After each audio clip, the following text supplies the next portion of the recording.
Dmitri Manusky lahir di Spyates 3 Oktober 1883. Pada 1944 sampai 1952 ia memegang jabatan Menteri Luar Negeri Ukraina. Lalu pada 1952 sampai 1953 dia diangkat sebagai Duta Besar Ukraina untuk PBB. Posisinya yang strategis inilah yang kemudian kelak membawa pengaruh besar kepada Republik Indonesia yang baru lahir. 4 Desember 1945, dalam sebuah konferensi pers, PM Sultan Syahrir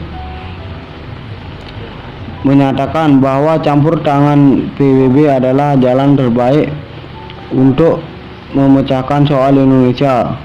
Untuk itu, Syahrir mengirim surat dan dokumen-dokumen penting kepada sidang umum PBB yang pertama pada 10 Januari 1946 di Christ House, Westminster, London, Inggris.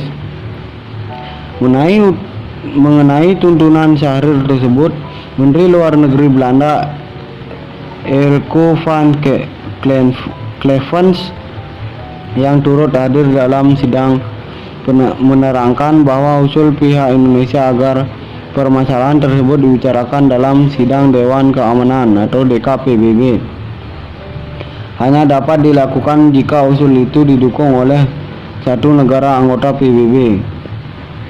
Gayung pun bersambut. Pada 21 Januari 1946, Dmitri Manusky, Ketua Utusan Republik Soviet Sosialis Ukraina di PBB untuk kali pertama mengajukan permasalahan Indonesia kepada DKPBB. Dalam suratnya, Manusky menyatakan bahwa keadaan di Indonesia membahayakan perdamaian dan keamanan dunia. Dalam sidang umum PBB pada 25 Januari 1946, Manusky mendapat dukungan dari Edward Stettinius, utusan Amerika Serikat, dan Abdel Hamid Badal Pasha untuk utusan dari Mesir.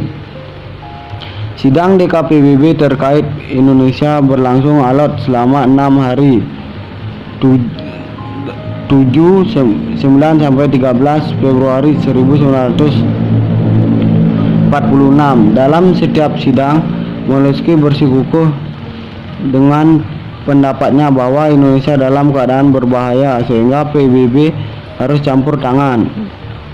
Ketika Ukraina mengusulkan soal Indonesia dibahas dalam sidang DKPBB, sejak itu pula sengketa Indonesia Belanda menjadi sengketa internasional sepenuhnya.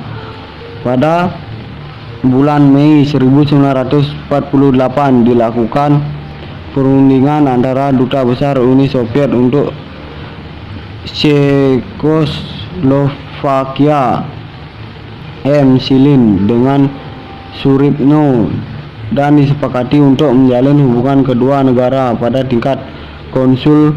Persetujuan konsuler ditandatangani oleh Menteri Luar Negeri Republik Indonesia Haji Agus Salim.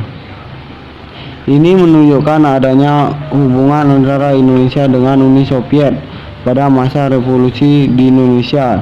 Tetapi kesepakatan tersebut tidak dapat terrealisasi sehubungan dengan gejolak politik dalam negeri Indonesia, seperti peristiwa Madiun dan agresi militer Belanda.